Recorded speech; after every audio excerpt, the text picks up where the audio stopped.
All right, guys. So one thing that I'm enjoying just as much as I'm enjoying the Let's Go Brandon thing is the downfall of the mainstream media. Just how the mainstream media is getting exposed for the frauds and propaganda artists that they are. Nobody takes mainstream journalists on networks like CNN or MSNBC seriously anymore, right? Because we know who they are, we know what they are, right? They're just opinion hosts, okay?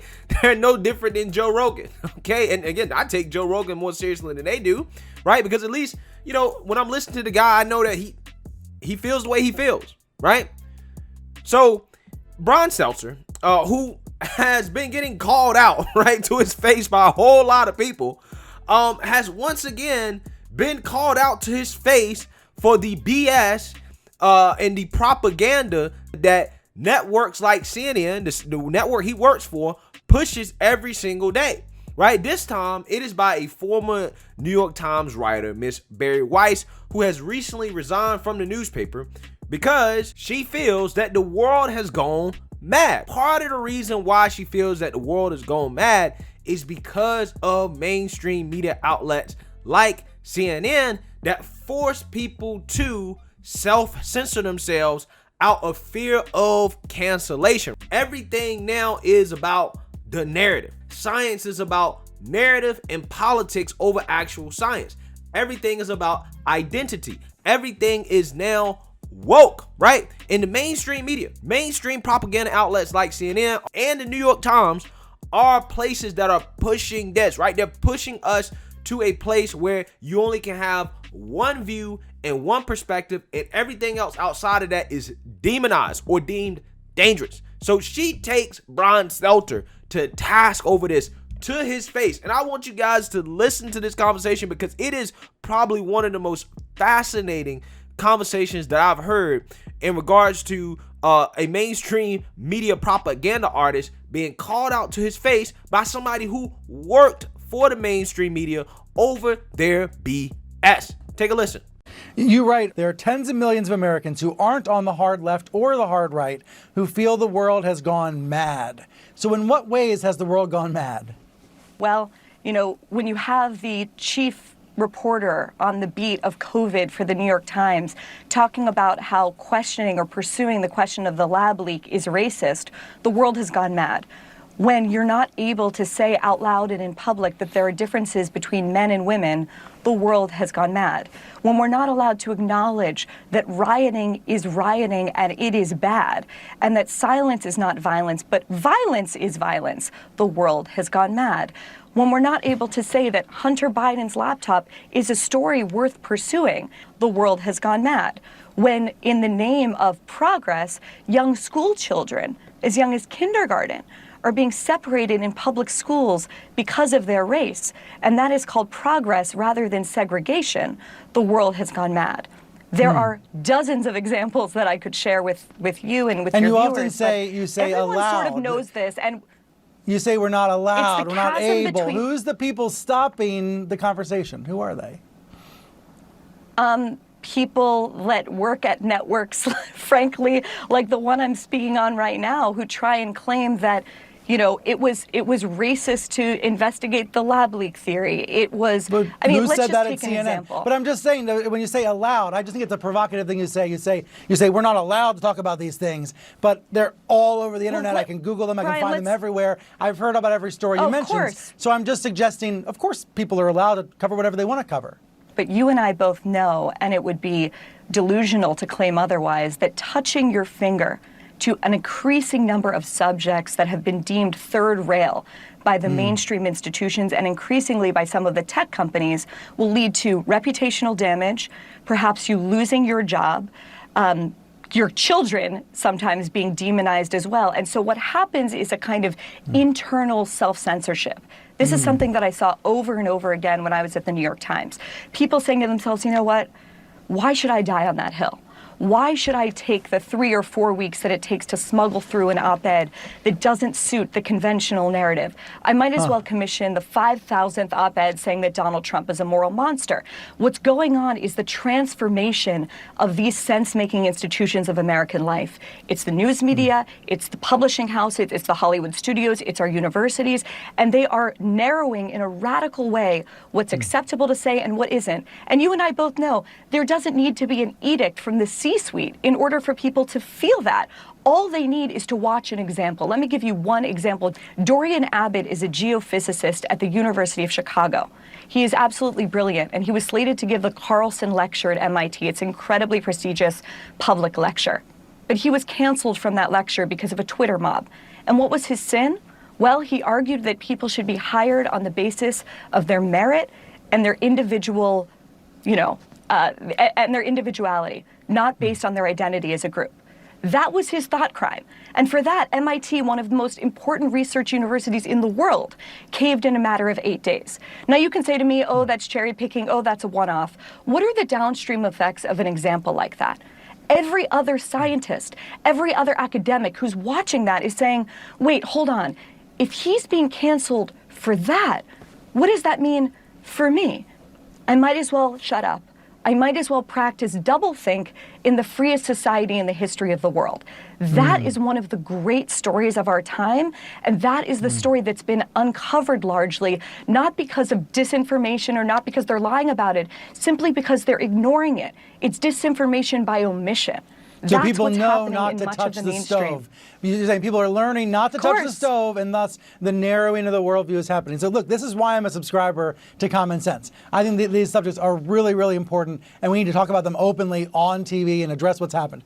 The idea that cancel culture is happening but is minor has been a narrative out there in recent weeks. I'm sure you've read some of these stories saying, yeah, okay, yes, there are a few examples of people being so-called canceled, but it is not an emergency, not a massive situation.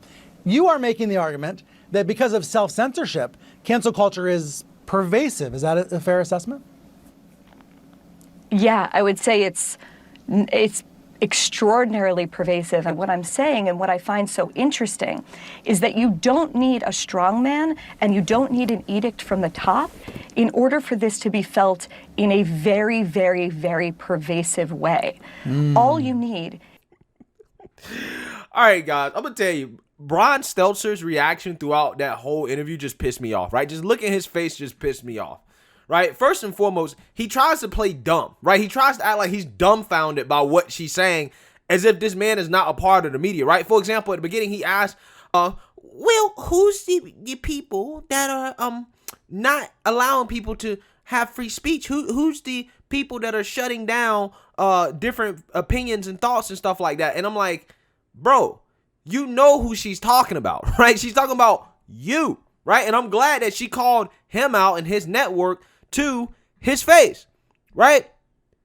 And see, this is an argument, right, that a lot of people on the left like to make in regards to the whole free speech thing to justify censorship, okay? They say, well, just because Twitter, Facebook, YouTube, all the major platforms have censored you, that doesn't mean that you don't have free speech. That doesn't mean that they've come out your free speech rights. That doesn't mean they're not allowing you to speak. You can speak in your room, right? You can speak to your family, okay? You can do stuff like that. And it's such a disingenuous and stupid thing for them to say. It just pisses me off when people do it, okay? Because they know exactly what's going on. They just try to play mental gymnastics and semantics games to try to justify, right? To try to justify people not being able to give speeches at colleges, right? Which is what Miss Weiss here was talking about, right? The example that she used, okay? Somebody saying, hey, you know what?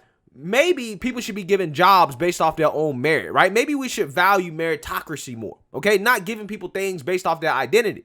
Dude was canceled for that, right? MIT, supposed to be one of the best schools in the country when it comes to math and engineering and science. Things that are objective, things that you need merit to be good at, right? Come on now. A college like MIT is saying, you know what? I don't know if we can have this crazy idea of meritocracy being taught at our school, right? Again, crazy stuff. And again, it really, really, really pisses me off when people like Brian Stelter try to act like he doesn't know what that is, right? He tries to act like this is not a big deal and that he's not a participant in this, because he is. He is. Because you guys remember earlier this year, around the whole time of the Capitol and all that stuff, that thing happening, Brian Stelter literally brought people on his network, okay, that openly call for big television cable providers to cancel channels like Fox News. They need to pull the plug on Fox News. They should stop allowing the Fox News channel to be on cable. Okay? That's what they were saying. And Brian Stelter did not push back. He did not say, hey, you know what? That might not necessarily be right. You're pushing out other viewpoints, right? Fox News has a viewpoint. All these media channels have a certain viewpoint. When you take one off the air, you essentially, again, are censoring a viewpoint, right? That a lot of people in this country feel. Now, that viewpoint can't get mainstream attention, right?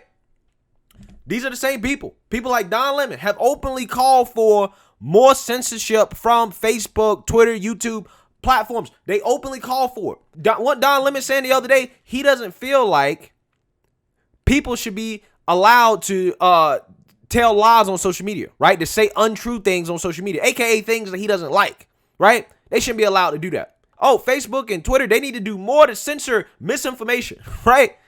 We've all heard that before. That's all come from mainstream news outlets like CNN. Meanwhile, CNN is pushing their own misinformation, right? We've talked about that before, okay? So again, when people like Brian Stelter sit here and try to act dumbfounded, right? The same way that Don Lemon tried to act dumbfounded when being called out about the Joe Rogan thing, it just pisses me off, man. Because these people are actors. They're characters. They're playing a role. They'll do anything they can to bend over backwards for their network to act like they do no wrong. Okay? As if Brian Stelter could go in a meeting room with his boss and say, hey, you know what? Let's run a positive story about Trump, right? Let's run a positive story about the Republican Party. They would never be able to do it. They can't. They can't. They have a script, right? Which is, again, why they hate Joe Rogan so much. Because Joe Rogan doesn't have a script. And Joe Rogan can say what the hell he wants to say. And he has a huge audience, a bigger audience than CNN, right? Honestly. So that's why they try to smear people like him. Again, trying to censor opinions outside of the mainstream. Trying to promote just one narrative. And that narrative just happens to be the progressive/Democrat narrative. And again, this is why Bari Weiss, this woman, left the New York Times, because they do the exact same thing. They do the exact same thing. We all saw what happened last year when it comes to the fire but peaceful. We bring it up so much, but that's literally what they do. The Hunter Biden thing, said it was Russian disinformation. What blitzer? Said it was Russian disinformation by Rudy Giuliani, right? As if Rudy Giuliani is a Russian agent. That doesn't include the Russia collusion story, right? And again, more disinformation. But again, this dude wants to act dumbfounded when he's getting called out about this, when he knows what he is, which is a propaganda artist, right? So let me know what you guys think. Make sure you like, comment, and subscribe. Most importantly, share a Black conservative perspective. Peace.